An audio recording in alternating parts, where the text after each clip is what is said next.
Mon père m'a giflé devant 200 invités lors de sa soirée d'anniversaire. Il a crié que j'étais la honte de la famille et m'a rayé de son testament de 230 millions d'euros. Les invités ont ri, ils ont filmé mon humiliation pendant que je partais en larmes. Je pensais que ma vie était terminée. Mais le lendemain matin, des avocats ont frappé à ma porte. Ils ne travaillaient pas pour mon père.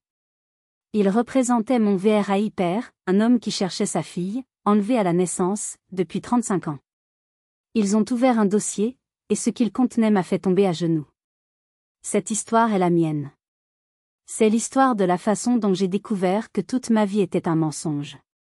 Avant de plonger dans les détails de cette nuit qui a tout changé, j'aimerais savoir d'où vous m'écoutez. Dites-moi dans les commentaires depuis quelle ville ou quel pays vous suivez mon histoire, et quelle heure il est chez vous en ce moment. C'est incroyable de penser que nous pouvons partager nos expériences à travers le monde. Maintenant, laissez-moi vous ramener au début du cauchemar. Je m'appelle Apolline Vasseur, j'ai 34 ans. Du moins, c'est le nom et l'âge que je croyais mien jusqu'à récemment. Ma vie, je l'ai toujours vécue dans l'ombre discrète de mon atelier parisien, un sanctuaire niché sous les toits du Marais. L'air y est épais, chargé des effluves de térébenthine, de cire d'abeille et de la poussière des siècles. Je suis restauratrice de meubles anciens. Je passe mes journées à redonner vie à des objets que le temps et les hommes ont oubliés, des commodes Louis XV aux pieds brisés, des marqueteries écaillées, des serrures rouillées. En ce moment, mon attention se porte sur une petite boîte à musique en bois de rose. Son mécanisme est bloqué, sa mélodie est silencieuse depuis des décennies. En la manipulant avec une infinie précaution, je ne peux m'empêcher de penser qu'elle me ressemble. J'ai toujours eu l'impression qu'une partie de moi-même, une sorte de mélodie intérieure, était restée silencieuse, perdue. Peut-être que c'est pour ça que j'aime tant ce métier. Rendre leur âme à ces objets abîmés, c'est une façon, je crois, de tenter de réparer quelque chose en moi. Une tentative inconsciente de guérir un passé que j'ignorais avoir perdu. Ma famille, les Lambert, ne comprend pas cette passion. Pour eux, qui ne respirent que l'odeur du pouvoir et de l'argent dans les salons cossus de Neuilly-sur-Seine, mon atelier n'est qu'un caprice, un passe-temps pour une fille qui a refusé de suivre la voie royale tracée pour elle. Amaury Lambert, l'homme que j'ai toujours appelé « père », est un magnate de l'immobilier. Un homme bâti dans le granit, dont le regard bleu acier peut geler une transaction ou un cœur avec la même efficacité. Pour lui, je suis une anomalie, une déception. Une semaine avant la fameuse soirée d'anniversaire, le pressentiment du désastre avait déjà commencé à s'installer. J'avais décroché le contrat de mes rêves, la restauration de l'ensemble du mobilier de la bibliothèque historique de l'hôtel de la Moignon. C'était un projet immense, la reconnaissance de tout mon travail. J'étais euphorique. Et puis, du jour au lendemain, tout s'est annulé. Le conservateur m'a appelé, la voix gênée, pour m'expliquer qu'ils avaient reçu un courriel anonyme. Un courriel venimeux, qui m'accusait d'utiliser des matériaux de mauvaise qualité, de falsifier les techniques d'époque pour réduire les coûts. Des mensonges, bien sûr. Des mensonges si précis et techniques qu'ils ne pouvaient venir que de quelqu'un qui connaissait mon travail, et voulait me nuire. Mon cœur s'est serré. Je n'avais aucune preuve, mais une certitude glaciale m'a envahi, c'était l'œuvre d'Amaury. C'était sa façon de me rappeler à l'ordre, de me montrer que sans son approbation, sans sa protection financière, je n'étais rien. Il voulait me voir échouer pour que je revienne, vaincu, dans le giron familial. C'est donc avec ce poids sur le cœur que je suis arrivée à sa soirée d'anniversaire. 70 ans. Une célébration grandiose dans leur hôtel particulier. Le champagne coulait à flots, les rires fusaient, mais l'air était électrique. Clotilde, ma mère adoptive, m'a accueilli avec un sourire aussi parfait que glacial, une simple bise qui effleura à peine ma joue. Amaury, lui, m'a à peine accordé un regard. Il était le roi en sa cour, entouré de politiciens, d'hommes d'affaires, de tout le gratin parisien. Mon frère aîné, Thibaut, l'héritier désigné, m'a gratifié d'un clin d'œil ambigu en passant à côté de moi. Un clin d'œil qui semblait dire « Prépare-toi, petite sœur. Ce soir, le spectacle, c'est toi. » Ils savaient. Ils savaient tous. J'ai essayé de me fondre dans le décor, de devenir invisible. Je me sentais comme une de mes vieilles chaises dépareillées au milieu d'un salon de créateurs. Chaque conversation autour de moi tournait autour de millions d'euros, de fusion-acquisition, de vacances à Saint-Barth. Mon monde de pigments et de vernis semblait appartenir à une autre galaxie. Je sentais leur regard sur moi, non pas comme une famille, mais comme un jury prêt à rendre son verdict. Je ne savais pas encore que ma sentence avait déjà été décidée bien avant que je n'entre dans cette pièce. Le tintement d'une cuillère contre une flûte de cristal a fait taire la foule. Amaury se tenait au centre du grand salon, sous le lustre monumental dont les pampilles scintillaient comme 1000 éclats de glace. Le silence s'est fait, respectueux, presque craintif. Tous les visages étaient tournés vers lui, les smartphones déjà prêts à immortaliser le discours du patriarche. Je me suis crispé, un mauvais pressentiment me tordant l'estomac. Il a commencé par remercier ses invités, sa voix de tribun résonnant contre les moulures dorées. Il a parlé de son empire, de l'héritage qu'il avait bâti, à la sueur de son front, une expression qui me faisait toujours intérieurement sourire, connaissant les méthodes brutales qui avaient pavé son succès. Puis, son regard a balayé la salle et s'est posé sur moi. Le changement a été instantané. Le sourire de l'hôte affable a disparu, remplacé par un masque de mépris glacial. Un héritage, continua-t-il, sa voix se durcissant, ce n'est pas seulement une question d'argent. C'est une question de fierté, de nom, de continuation. Il a fait une pause, laissant ses mots flotter dans l'air lourd. Malheureusement, tous les enfants ne comprennent pas la valeur de cet héritage. Mon sang s'est glacé. Je savais qu'il parlait de moi. Je pouvais sentir des dizaines de pères d'yeux se tourner dans ma direction. Certains préfèrent jouer avec le passé, avec des vieilleries poussiéreuses, plutôt que de construire l'avenir. Son regard me transperçait. Il a ensuite parlé, sans me nommer mais avec une précision cruelle, de mon récent échec professionnel. Il a parlé du projet de la bibliothèque, le présentant non pas comme le résultat d'une calomnie, mais comme la preuve de mon incompétence. On ne peut pas confier de grandes responsabilités à ceux qui ne sont même pas capables de gérer de petits caprices. L'humiliation était un poison lent qui se répandait dans mes veines. Je voulais disparaître, m'enfoncer dans le sol. Je pouvais entendre les chuchotements, voir les sourires en coin. Puis, il m'a fait signe de m'approcher. « Viens ici, Apolline. » Ma gorge était sèche. Mes jambes tremblaient, mais j'ai obéi, comme toujours.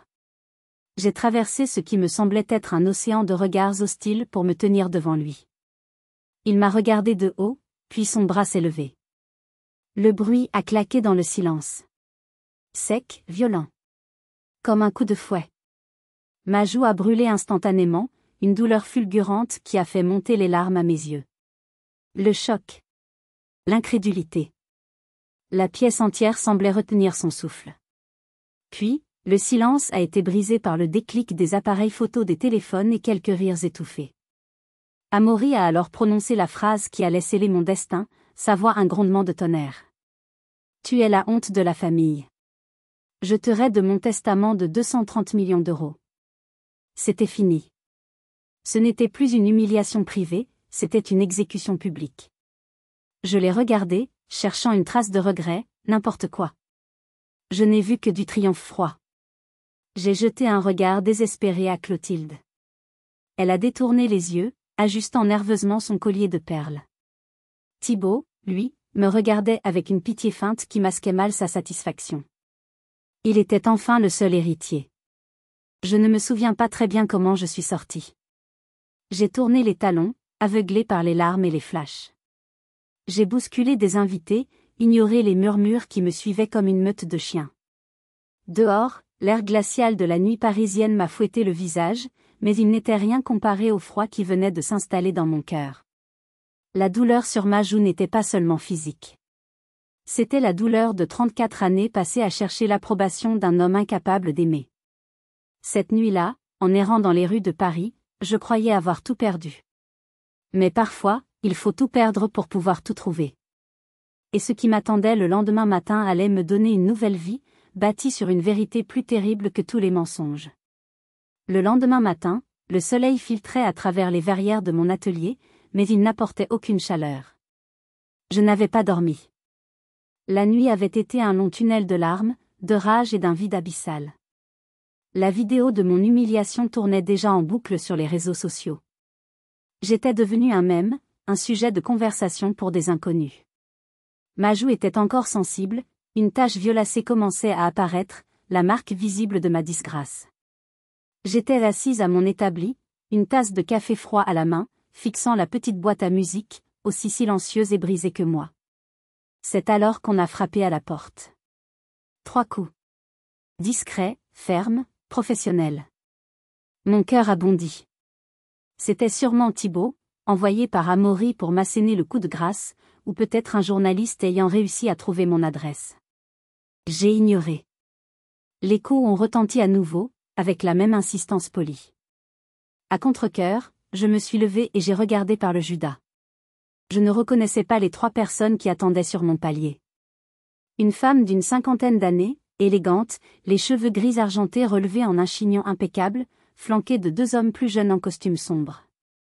Ils n'avaient pas l'air de journalistes. J'ai ouvert, en laissant la chaîne de sécurité. Oui, ai-je demandé, ma voix rauque. La femme m'a tendu une carte de visite. Madame Apolline Vasseur ? Je suis maître Isabelle Renaud.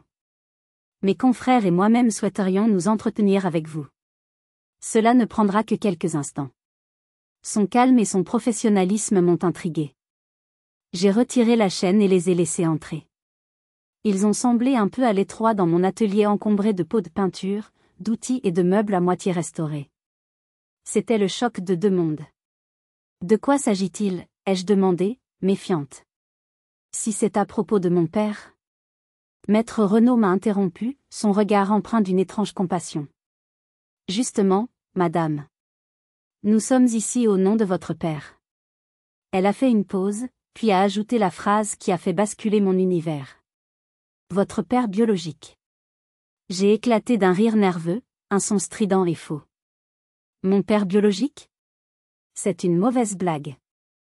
Je sais qui est mon père. Malheureusement. La femme n'a pas scié. Elle s'est assise à la petite table où je prenais mes repas, a posé son porte-documents en cuir et a joint les mains. Madame Vasseur, je comprends votre scepticisme. Mais je vous assure que ce n'est pas une blague. Notre client s'appelle Maxime Chevalier. Et il vous cherche, vous, sa fille, depuis 35 ans. Les mots flottaient dans l'air, absurdes, insensés. Maxime Chevalier. Ce nom ne me disait rien. Mon cerveau refusait de traiter l'information. C'était trop. Trop insensé après le traumatisme de la veille. Un de ses confrères a ouvert le porte-documents et en a sorti un fin dossier en carton. Il l'a posé sur la table, entre nous. Mon nom y était inscrit, en lettres capitales, Apolline Vasseur. Maître Renaud a poussé le dossier vers moi. Sa voix était douce, mais chaque mot pesait une tonne. Nous comprenons que c'est un choc. Tout ce que nous vous demandons, c'est de regarder ce qu'il y a à l'intérieur. Je fixais le dossier, le cœur battant à tout rompre. Toute ma vie, j'avais eu le sentiment d'être une pièce rapportée, de ne pas être à ma place. Et si ? Et si cette sensation venait d'ailleurs ? Si le vide que je ressentais n'était pas seulement dû au manque d'amour d'Amaury, mais à une absence bien plus profonde ? C'est une situation tellement incroyable. Je me demande ce que vous auriez fait à ma place. Auriez-vous ouvert ce dossier ? Ou l'auriez-vous repoussé, par peur de ce que vous pourriez découvrir ? Dites-le moi dans les commentaires. Parfois, la vérité peut être plus effrayante que le plus confortable des mensonges. Le dossier portait mon nom actuel, mais à l'intérieur, Maître Renaud me l'a promis, se trouvait mon vrai nom. Un nom que je n'avais jamais entendu, mais qui, selon elle, était la clé de toute ma vie. Mes doigts tremblaient tellement que j'ai eu du mal à ouvrir le dossier. L'odeur du vieux papier m'a frappé, une odeur familière de mon travail, mais qui cette fois annonçait non pas le passé des objets, mais le mien. La première page était une photocopie d'un rapport de police. Avis de disparition, daté du 14 juin 1990. Ville, Biarritz. Je n'étais jamais allé à Biarritz. Le rapport décrivait la disparition d'un nourrisson de 6 mois. Une petite fille. Son nom était inscrit en haut de la page, Léa Chevalier. Ce n'est pas moi, ai-je murmuré, plus pour me convaincre moi-même que pour leur répondre. Maître Renaud a alors sorti de son propre dossier une autre feuille. Ceci est le résultat d'un test ADN comparatif, effectué il y a 3 mois. Un de vos cheveux, récupéré discrètement sur un manteau que vous aviez laissé au vestiaire d'un restaurant, a été comparé à l'ADN de Monsieur Chevalier. La correspondance est de 99,99%. Vous êtes Léa Chevalier. Le souffle m'a manqué. L'air semblait s'être retiré de la pièce. Mes yeux sont retournés au dossier, cherchant désespérément quelque chose qui puisse contredire cette affirmation. C'est là que je l'ai vue. Une photographie en noir et blanc, un peu granuleuse. Un jeune couple, souriant à l'objectif, le bonheur irradiant de leur visage. Ils tenaient un bébé emmailloté dans une couverture. L'homme avait des cheveux sombres et un regard intense. La femme avait mon sourire. Pas un sourire similaire. C'était le mien. La même façon dont ma lèvre supérieure se recourbait légèrement sur le côté. C'était comme regarder un miroir déformé par le temps. Voici vos parents, Maxime et Éléonore Chevalier, a dit doucement maître Renaud. La photo a été prise 2 semaines avant votre enlèvement. Mes yeux se sont fixés sur un détail. Un minuscule détail sur le poignet du bébé. Un bracelet. Un fin bracelet en argent avec une breloque en forme de petite locomotive de train. Mon cœur a cessé de battre. Sans réfléchir, ma main gauche a saisi mon poignet droit. Là, sous la manche de mon pull, se trouvait le même bracelet. Je le portais depuis aussi loin que je me souvienne. Il était devenu une partie de moi. Quand j'étais petite, j'avais demandé à Amaury d'où il venait. Il m'avait répondu d'un ton sec que c'était un vieil héritage de sa grand-mère. Un autre mensonge. Non. Ai-je haleté. Le mot était à peine audible. Regardez de plus près, a insisté l'avocate. Elle m'a tendu une loupe. J'ai approché le bracelet de mes yeux et j'ai regardé la breloque. Pour la première fois de ma vie, j'ai remarqué une minuscule gravure sur le dessous, presque effacée par le temps. 2 mots, mon étoile. Votre mère vous appelait son étoile, a murmuré maître Renaud. C'en était trop. Une vague de nausée m'a submergée. J'ai dû m'agripper à la table pour ne pas tomber. Tout s'est effondré. 34 années de souvenirs, de Noël, d'anniversaires, de réprimandes et de rares moments de joie. Tout était faux. Bâti sur un crime. Le reste des informations m'est parvenu comme à travers un brouillard. Maître Renaud a continué, sa voix précise et méthodique, à démanteler ma vie pièce par pièce. Elle m'a montré une reconstitution faciale de la femme qui avait distrait la nourrice ce jour-là au parc de Biarritz. Un portrait robot vieilli par ordinateur. Le visage qui me fixait était celui d'une Clotilde Lambert plus jeune de 35 ans. L'histoire s'est mise en place, implacable et monstrueuse. Clotilde, stérile après plusieurs fausses couches, était désespérée d'avoir un enfant. Elle et Amaury avaient orchestré l'enlèvement. Ils avaient payé la nourrice, une jeune fille au père terrifié, pour qu'elle détourne le regard pendant 5 minutes. Ils avaient ensuite fui à Paris et avaient fait fabriquer de faux papiers d'adoption via une filière clandestine au Mexique, rendant toute recherche quasi impossible. Mon monde s'est brisé en 1000 morceaux. J'étais un fantôme, vivant la vie d'une autre. Alors que je suffoquais dans mon chagrin, maître Renaud a prononcé les mots qui allaient de nouveau tout changer. Il est là, Apolline. Il vous attend depuis 35 ans. Il est là, ai-je répété, incrédule. Ici? À Paris? Maître Renaud a hoché la tête. Il a pris le premier avion dès que nous avons eu la confirmation. Il attend en bas, dans une voiture. Il ne voulait pas vous brusquer. Il a dit qu'il attendrait le temps qu'il faudrait. Des heures, des jours, des semaines. Il a déjà attendu 35 ans. La pensée qu'un homme, mon père, était à quelques mètres de moi, après une vie entière de séparation, était à la fois terrifiante et incroyablement réconfortante. J'ai regardé mon atelier, ce cocon que je m'étais construit. Il me semblait soudain étranger. Rien n'était réel. Sauf cet homme qui attendait en bas. Je veux le voir, ai-je réussi à articuler. Le trajet dans l'ascenseur a été le plus long de ma vie.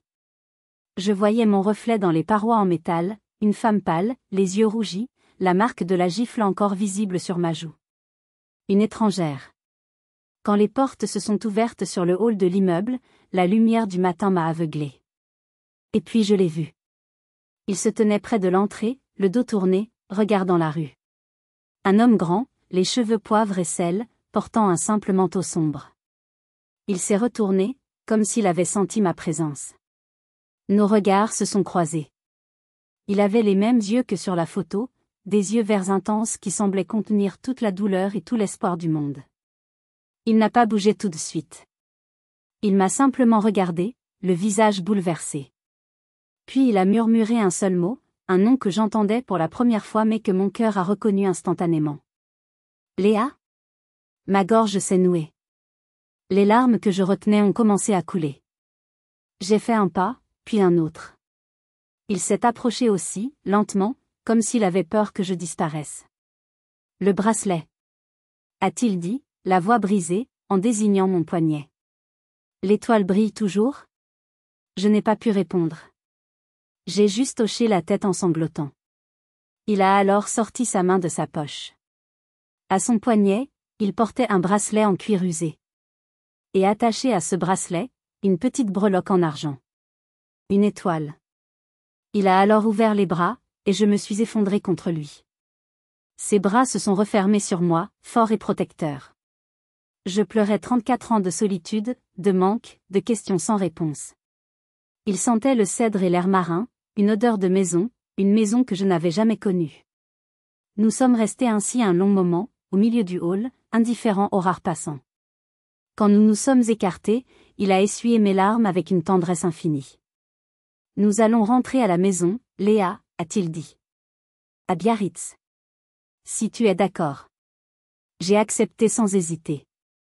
Le lendemain, nous étions à la gare Montparnasse, prêts à monter dans le TGV pour la Côte Basque. Le voyage a duré près de 5 heures. 5 heures suspendues dans le temps. Assis l'un à côté de l'autre, regardant le paysage français défiler, nous avons commencé à combler le gouffre de 35 ans. Au début, nous étions timides. Je lui ai posé des questions sur elle. Sur Éléonore. Son visage s'est éclairé d'un amour si profond qu'il en était presque douloureux. Il m'a raconté leur rencontre, leur amour pour l'océan. Il m'a décrit son rire, sa passion pour la poésie, la façon dont elle aimait marcher pieds nus dans le sable. Il a sorti de son portefeuille une petite photo usée d'elle, souriant à l'objectif, le soleil dans les cheveux. Elle n'a jamais perdu espoir, tu sais. Jamais. Chaque année, pour ton anniversaire, elle achetait un cadeau qu'elle gardait dans ta chambre. Je lui ai parlé de ma vie. De ma passion pour la restauration. Il m'a écouté attentivement, sans jamais juger. Quand je lui ai parlé de la boîte à musique silencieuse, il a souri tristement. Ta mère adorait les boîtes à musique. Elle disait que c'était de la magie enfermée dans une boîte. Pour la première fois, quelqu'un comprenait. Quelqu'un voyait la vraie moi, pas la déception des Lambert. À travers ces récits, une mère que je n'avais jamais connue prenait vie, et cet homme, ce père, devenait la seule réalité tangible dans mon monde effondré. Le voyage en train n'était pas seulement un trajet de Paris à Biarritz. C'était un voyage dans le temps, un retour à la maison. Mais pendant que je me rapprochais de mon passé, le présent que j'avais laissé derrière moi se préparait à contre-attaquer. Nous étions arrivés à Biarritz depuis 2 jours à peine. Maxime m'avait installé dans une charmante suite d'hôtels avec vue sur l'océan, ne voulant pas me brusquer en m'emmenant tout de suite dans la maison de mon enfance. C'était une parenthèse de calme, une bulle fragile où nous apprenions à nous connaître. Le bruit des vagues était un baume apaisant sur mes nerfs à vif. Mais je savais que cette paix ne pouvait pas durer. La nouvelle de mes retrouvailles avait dû faire l'effet d'une bombe dans le monde des Lambert. Et la bombe a explosé via un appel téléphonique. Mon portable, que j'avais mis en sourdine, s'est mis à vibrer. Le nom qui s'affichait était Thibaut. J'ai hésité, la nausée montant en moi. Maxime a posé une main rassurante sur mon bras. Tu n'es pas obligé de répondre. Mais je devais le faire. Je devais savoir. J'ai décroché. Apolline ? C'est toi ? La voix de mon frère adoptif était douce, presque suppliante. Une voix que je ne lui avais jamais entendue. J'ai appris cette histoire insensée. Écoute, je sais que père a été horrible avec toi. Il a dépassé les bornes. Mais s'il te plaît, ne fais pas ça. Faire quoi, Thibaut ? ai-je demandé, ma propre voix glaciale. Ne détruis pas notre famille. Il y avait une pointe de panique dans sa voix maintenant. Maman est anéantie. Pense à toutes les années où nous avons vécu ensemble. Pense aux souvenirs. Les souvenirs? Quels souvenirs? Ceux où il se moquait de moi devant ses amis? Ceux où il rapportait mes moindres erreurs à Amaury? Écoute, Père est prêt à s'arranger. Il est prêt à te donner une somme très généreuse. Plus que ce que tu pourrais jamais gagner avec tes vieilles armoires. Juste, oublie cette histoire. Dis que ses avocats se sont trompés. Dis que c'était une erreur. Le mépris dans sa voix était à peine voilé. L'offre d'argent, comme si tout pouvait s'acheter. La rage a supplanté ma tristesse. Ma vie n'est pas à vendre, Thibaut. Le ton a changé instantanément. La fausse douceur a disparu, remplacée par le venin que je connaissais si bien. Tu vas le regretter, Apolline. Ou devrais-je dire Léa? Tu crois que les gens vont te croire? Une restauratrice ratée qui invente une histoire de kidnapping pour escroquer un milliardaire? Avec ton contrat annulé, ça ressemble étrangement à l'acte d'une femme aux abois.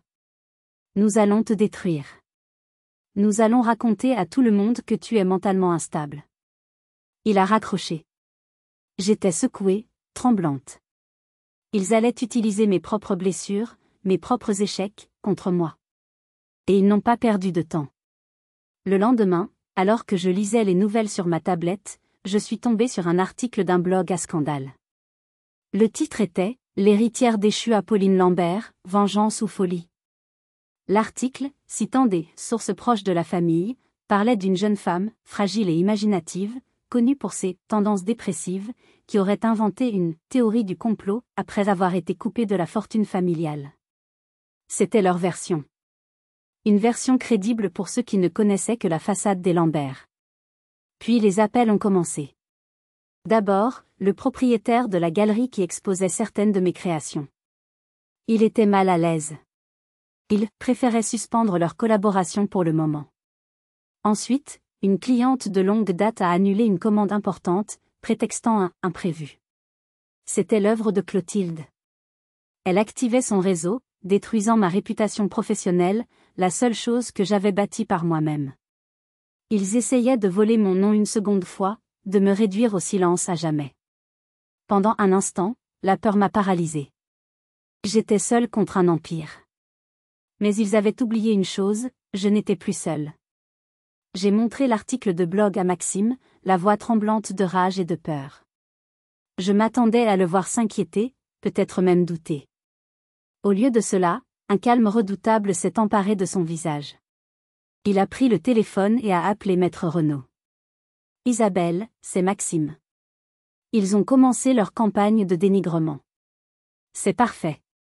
Il y avait une lueur d'acier dans ses yeux.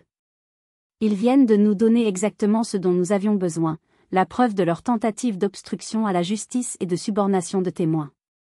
J'ai compris alors que je n'avais pas seulement retrouvé un père. J'avais trouvé un allié puissant, un homme qui, contrairement à Amaury, n'utilisait pas son pouvoir pour écraser les autres, mais pour les protéger. Les 2 semaines qui ont suivi ont été un tourbillon d'activités juridiques. L'équipe de Maxime a travaillé sans relâche. Ils n'avaient pas seulement les preuves ADN et la confession de la nourrice.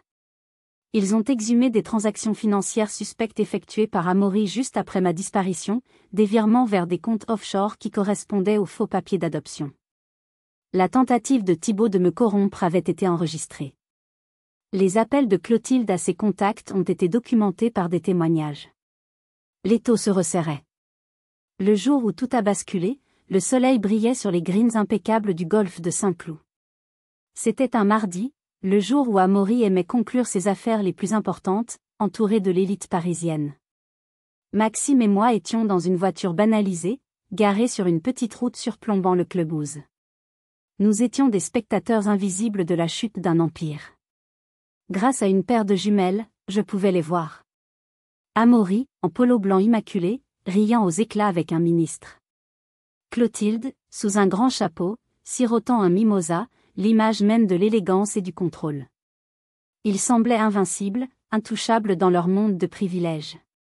Puis, Plusieurs voitures noires sans insigne ont remonté l'allée du Golf.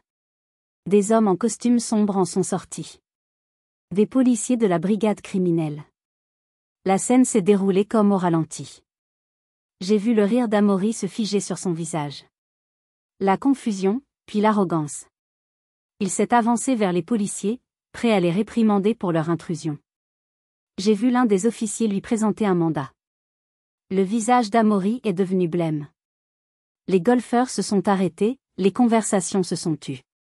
Les téléphones portables, les mêmes qui avaient filmé mon humiliation, étaient de nouveau de sortie, mais cette fois, ils capturaient la chute des rois.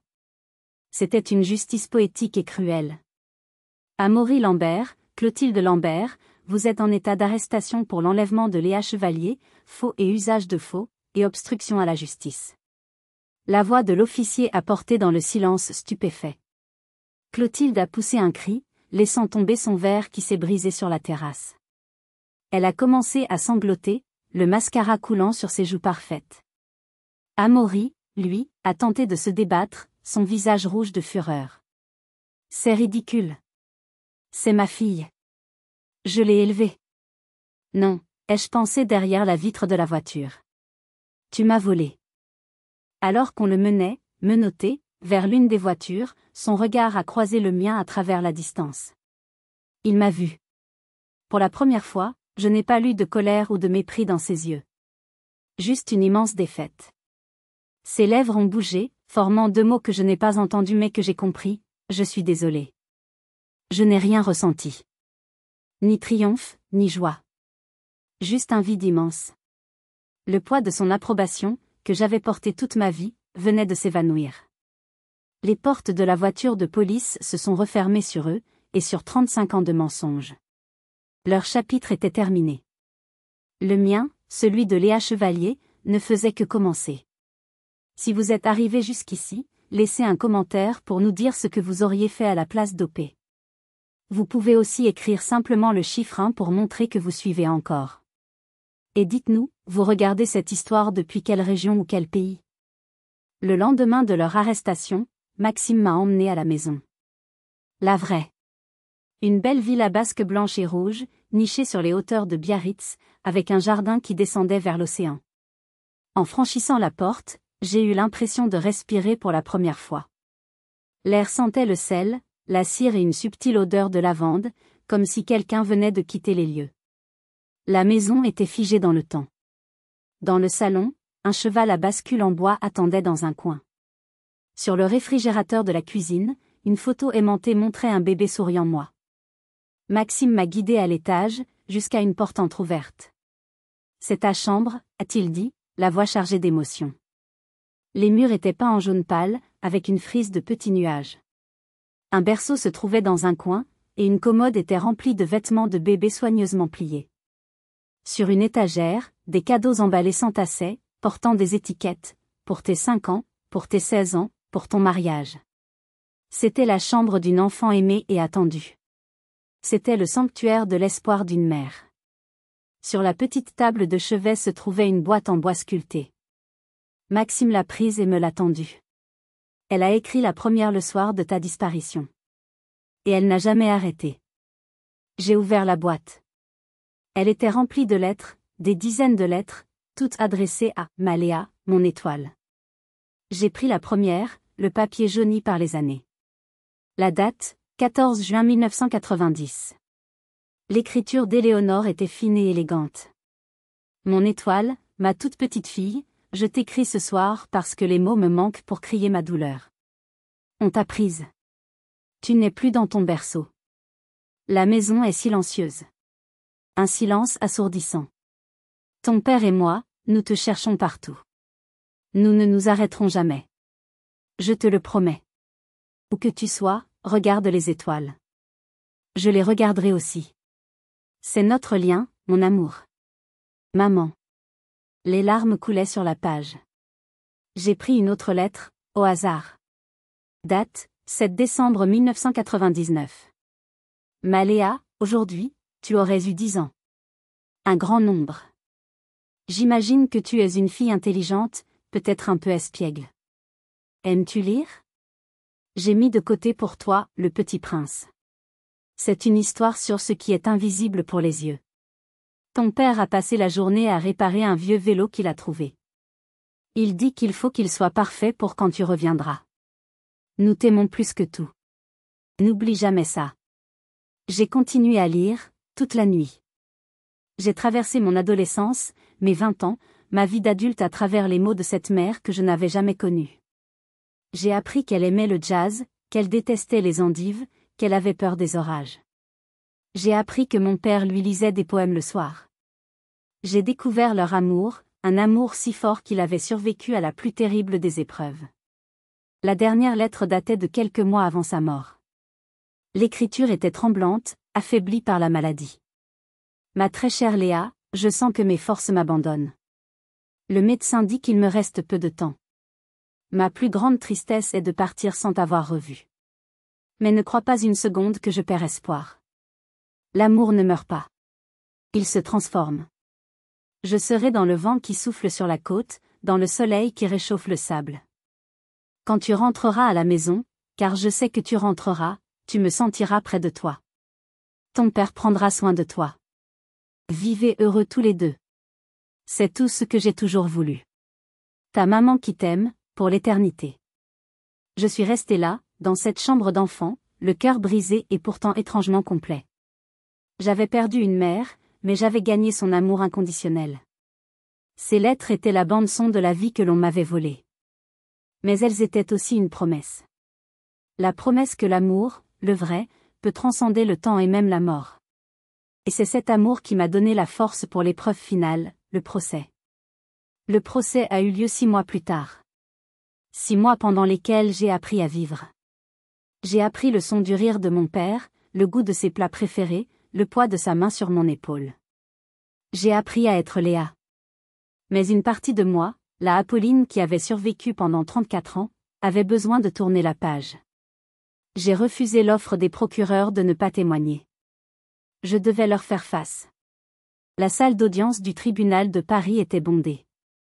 Les médias du monde entier étaient là. Amaury et Clotilde étaient assis au banc des accusés. Amaury avait vieilli, ses cheveux autrefois impeccables étaient plus clairsemés, son arrogance remplacée par une lassitude grise. Clotilde était méconnaissable, une femme frêle et effacée, le regard vide.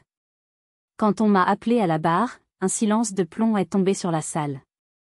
J'ai marché, le dos droit, les talons de mes chaussures claquant sur le marbre. Je n'ai pas regardé les accusés. J'ai cherché le regard de Maxime, assis au premier rang. Il m'a fait un léger signe de tête, un encouragement silencieux. Veuillez décliner votre nom, votre âge et votre profession pour le tribunal, a demandé le greffier d'une voix monocorde. J'ai pris une profonde inspiration. Ma voix était claire, sans tremblement. Je m'appelle Léa Éléonore Chevalier. J'ai 35 ans. Je suis restauratrice d'art. J'ai entendu un hoquet étouffé venant du banc des accusés. J'ai continué, en m'adressant directement au jury, aux gens qui allaient décider du sort de mes ravisseurs. Pendant 34 ans, j'ai porté un autre nom. J'ai vécu une autre vie. Une vie dans une cage dorée, où l'amour était conditionnel, où l'affection devait se mériter, et où chaque échec était puni par le silence ou l'humiliation. Mon regard s'est brièvement posé sur Amaury. Son visage est resté de marbre. On m'a donné la meilleure éducation, les plus beaux vêtements, mais on m'a privé de l'essentiel, la vérité. La vérité sur qui j'étais. La vérité sur l'amour inconditionnel d'une mère et d'un père qui m'ont cherché chaque jour de leur vie. Le procureur m'a posé des questions sur mon enfance, sur la gifle. J'ai répondu calmement, factuellement. Puis, l'avocat de la défense s'est levé. Il a tenté de me dépeindre comme une ingrate, une profiteuse. Madame, n'est-il pas vrai que monsieur Lambert vous a tout donné? N'avez-vous pas manqué de rien? Je l'ai regardé droit dans les yeux. Il m'a manqué la vérité. Il m'a manqué mes parents. Peut-on appeler cela ne manquer de rien? Puis, je me suis tournée vers le jury. Dans mon atelier, je travaille sur une vieille boîte à musique. Pendant des années, j'ai essayé de la réparer, sans succès. Je ne comprenais pas pourquoi sa mélodie restait silencieuse. J'ai fait une pause. Pendant 34 ans, j'ai été comme cette boîte à musique. On m'a donné une belle apparence, une éducation coûteuse, mais ma propre mélodie, ma véritable identité, était silencieuse. Vous n'avez pas élevé une fille, dis-je en regardant enfin Amaury et Clotilde. Vous avez gardé une possession. Vous avez volé une vie, non seulement la mienne, mais aussi celle de mes parents. Clotilde a fondu en larmes, murmurant « Pardonne-moi, Apolline. Je t'aimais. » Mon nom est Léa, ai-je corrigé, ma voix ferme. C'est alors qu'Amaury s'est levé, perdant tout contrôle. T'aimer? Nous t'avons donné une vie de rêve. Une vie bien meilleure que celle que tu aurais vue avec ces provinciaux. Le marteau du juge s'est abattu. Mais ces mots ne m'ont pas atteinte. Je n'étais plus la petite fille qui avait peur de lui. J'ai rencontré son regard furieux et j'ai dit, calmement, vous ne m'avez pas donné une vie. Vous l'avez volée. Et ça, aucune somme d'argent ne pourra jamais le réparer. Il s'est effondré sur son banc, vaincu. Le masque était tombé. Le roi était nu. En quittant cette salle d'audience, je n'étais plus une victime. J'étais une survivante. Le verdict légal viendrait plus tard, mais j'avais déjà rendu le mien. La question était, comment construire un avenir sur les ruines de deux passés? Le verdict est tombé 2 semaines plus tard. Coupable. Amaury et Clotilde ont été condamnés à la peine maximale pour enlèvement et séquestration. Les gros titres des journaux ont parlé d'un « scandale du siècle ». Pour moi, c'était juste la fin d'un long et douloureux chapitre. La nouvelle n'a été qu'une petite vague à la surface de l'océan de ma nouvelle vie. Maxime, mon père, dans sa générosité infinie, voulait me donner le monde. Une place au conseil d'administration de son entreprise florissante, une maison magnifique, un accès illimité à ses ressources. J'ai été touchée, mais j'ai refusé. J'ai besoin de construire quelque chose par moi-même, lui ai-je expliqué un soir, alors que nous marchions sur la plage de Biarritz. Quelque chose de vrai. Quelque chose avec mes propres mains. Comme elle l'aurait fait. Il a compris. J'ai vendu mon atelier du Marais, avec l'argent, j'en ai ouvert un nouveau au cœur de Biarritz, à quelques rues de la maison où j'étais née. Je l'ai appelé « Les mains d'Éléonore ». L'espace était lumineux, aéré, avec une grande baille vitrée qui laissait entrer la lumière de l'océan. L'odeur de la térébenthine s'est à nouveau mélangée à celle du bois, mais cette fois, elle était imprégnée de l'air salin de mes racines. Ce n'était plus un refuge pour fuir une vie que je détestais. C'était un lieu de création, un hommage à la femme qui m'avait donné la vie. Mon premier client a été un vieil antiquaire du quartier. Il m'a apporté un objet enveloppé dans un tissu. Quand il l'a déballé, mon cœur a manqué un battement. C'était une boîte à musique en bois de rose, presque identique à celle que j'avais laissée à Paris. Son mécanisme était bloqué. L'antiquaire m'a dit qu'elle n'avait pas joué depuis 50 ans. J'ai passé la semaine suivante à travailler dessus. Mais cette fois, c'était différent. Je n'étais plus dans le doute. Guidé par une sorte d'intuition nouvelle, j'ai trouvé la minuscule pièce tordue qui bloquait le tout. Je l'ai redressée avec une pince fine, j'ai remonté le mécanisme, et une mélodie douce et claire s'est élevée dans le silence de l'atelier. C'était « Clair de lune » de Debussy. La magie était revenue. C'était comme si, en réparant cet objet, je venais de réparer la dernière pièce brisée de moi-même. Maxime venait souvent me voir à l'atelier. Il ne disait rien, s'asseyait simplement dans un fauteuil dans un coin et me regardait travailler, un livre à la main, un sourire paisible sur le visage. Un après-midi, il est arrivé avec une petite boîte en velours. « Je pense qu'il est temps », a-t-il dit doucement. Je l'ai ouverte. À l'intérieur, sur un coussin de satin, se trouvait le bracelet avec la breloque en forme d'étoile. Le sien. Celui qu'il avait porté chaque jour pendant 35 ans. Il devrait être de nouveau réuni, a-t-il murmuré. Il a pris le bracelet et l'a attaché à mon poignet, juste à côté du mien. Les 2 petites breloques, la locomotive et l'étoile, se sont entrechoquées avec un léger tintement. 2 moitiés d'une promesse, enfin tenue. 2 vies, enfin réunies. Je ne suis plus Apolline Vasseur. Je suis Léa Chevalier, restauratrice d'art à Biarritz. Mon histoire a commencé par un silence forcé, mais elle se termine par une mélodie que j'ai composée moi-même. On ne peut pas changer les notes du passé, mais on peut toujours choisir la musique de notre avenir. La vie vous a-t-elle déjà forcé à trouver une nouvelle mélodie? Racontez-moi dans les commentaires comment vous avez reconstruit votre vie après une épreuve. Vos histoires sont importantes, elles nous rappellent que nous ne sommes jamais seuls face à l'adversité. Aimez cette vidéo si mon histoire vous a touché, et n'oubliez pas de vous abonner pour ne manquer aucune de nos prochaines histoires, car chaque vie, même brisée, peut créer une musique magnifique. Merci de m'avoir écouté.